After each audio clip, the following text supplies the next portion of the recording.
Hi everyone, this is Ruby Blow of Development Counts, and I've been pondering my blog post this week, and what I decided to talk about has to do with goal setting. And there's been a lot of research on goal setting, how important it is to write down your goals, how people who write their goals down, yada, yada, yada, are more likely to accomplish them. And I do believe in goal setting as a principle. I do write down the things that I want to do, etc. But I also think that goal setting, if you're not careful, can hinder your progress.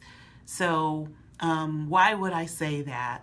As a therapist who does treatment plans, and as a coach and a consultant and a supervisor and a trainer, why would I say that writing down goals or having goals could hinder your progress?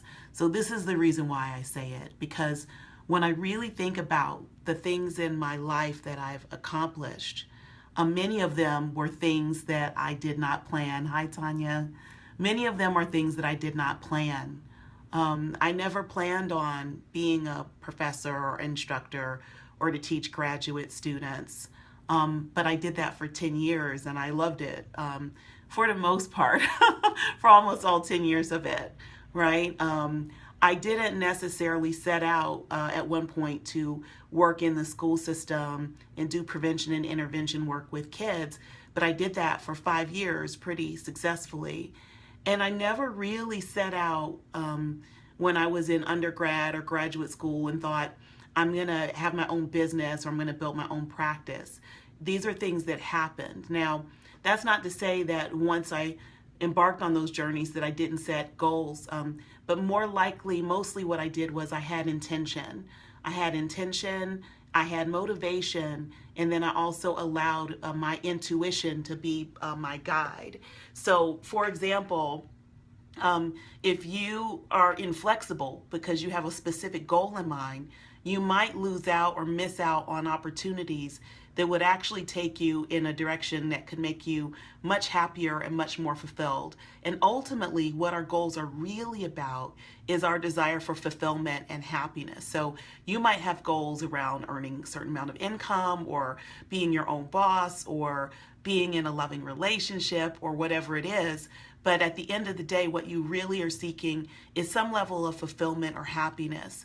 And so happiness does not necessarily come from meeting that goal. Most of the time, what lends itself to fulfillment, which is what I really think people mean when they say happiness, because happiness is a fleeting feeling that we all have. You know, we have happiness, a little bit of it every day, I would think, right? If you're paying attention to your life, you can reflect on things that made you laugh or things that felt good. But really what we're talking about is fulfillment, and that comes from connection, not necessarily having more stuff, not necessarily having more money. Certainly having adequate or having enough money allows you to pay for your life, and it helps to decrease anxiety for sure.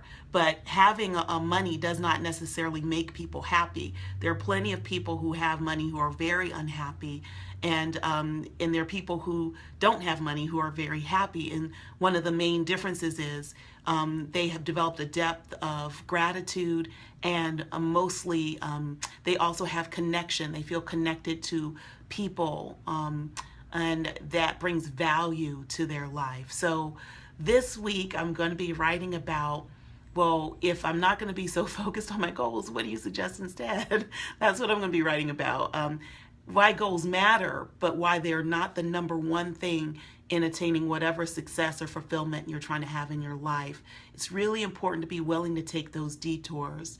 There are some things that I'll be doing in the future that I never set out to do, but they happened because I was doing something that I loved, whether it was facilitating or training or coaching or teaching, and then people started to ask, will you offer this service? Will you do that service? And then I sat with myself and asked, does that sit right with my soul, right? Does it fit right with who I am? So it's really critically important that if you have goals that you still feel like you haven't attained yet, that you don't beat yourself up, because I think another thing that hinders us as it relates to goals is we look at our life and we measure, have I met this goal yet or that goal yet? And if you haven't done it, there's a tendency to think, oh, I'm not successful.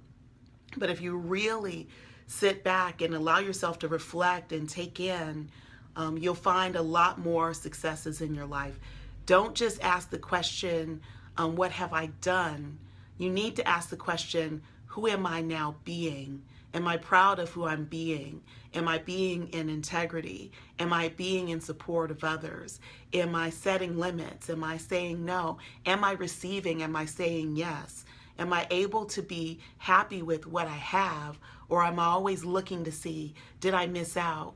Should I have taken that job? Should I have allowed that relationship to build? Should I have bought that dress or those shoes, right?